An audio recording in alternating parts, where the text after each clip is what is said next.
Ora bem, a aula de hoje vai incidir sobre o limite da função composta, está bem?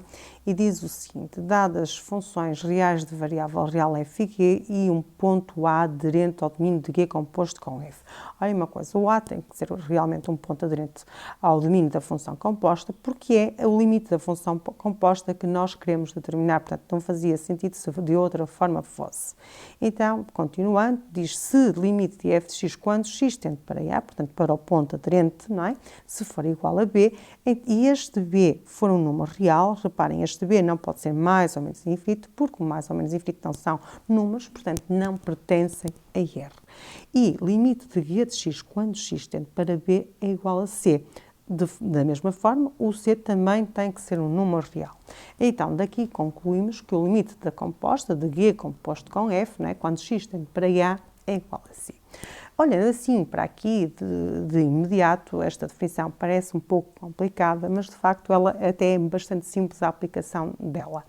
Eu vou puxar a tela para cima e vou deixar ficar aqui assim. Portanto, eu vou dar aqui um exemplo, portanto, exemplo, vou escrever aqui assim, exemplo, e a minha função f vai ser f de x igual a raiz de x menos 1, está bem?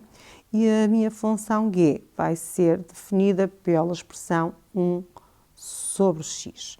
E o que é que eu agora pretendo? Eu pretendo calcular, dois limites, não é? E eu vou até puxar um bocadinho aqui a tela para cima, aqui assim, e vou dividir isto a meio, porque eu quero o cálculo de dois limites, assim.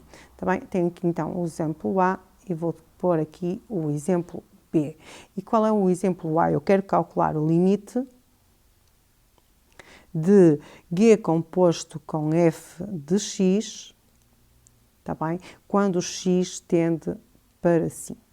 No exercício B, portanto, eu quero o limite de G composto com F de x, mas quando o x tende para 1 mais, certo?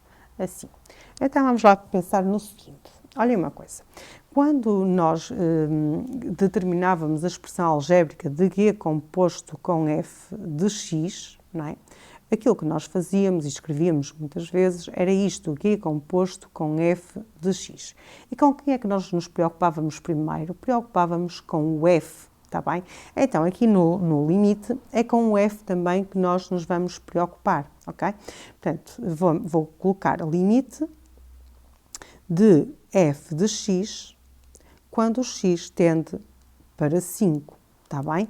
Olha uma coisa, se o x tende para 5, eu tenho que ir à minha função f e no sítio do x colocar o 5. Então, eu coloco aqui raiz de 5 menos 1.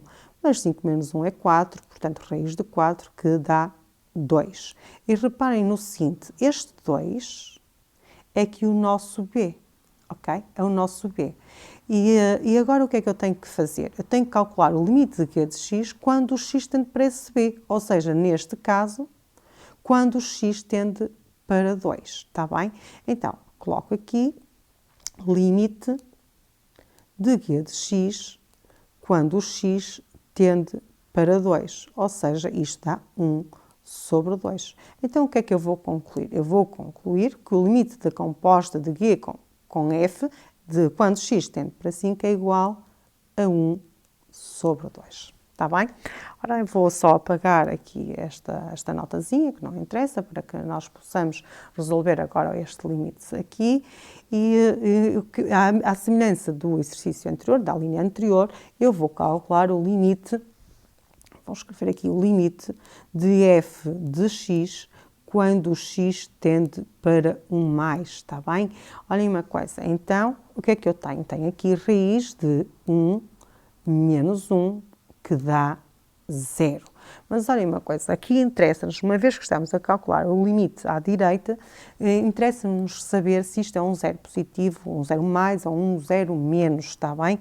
Reparem uma coisa, que me vem por valores à direita, os valores à direita de 1 é 1, qualquer coisa, não é? Então, isto aqui assim, se for, imaginem que é 1,1, então ela dava raiz de 0,1, ou seja, estava um valor positivo. Logo, isto aqui assim tem que ser 0 mais, está bem? Pronto.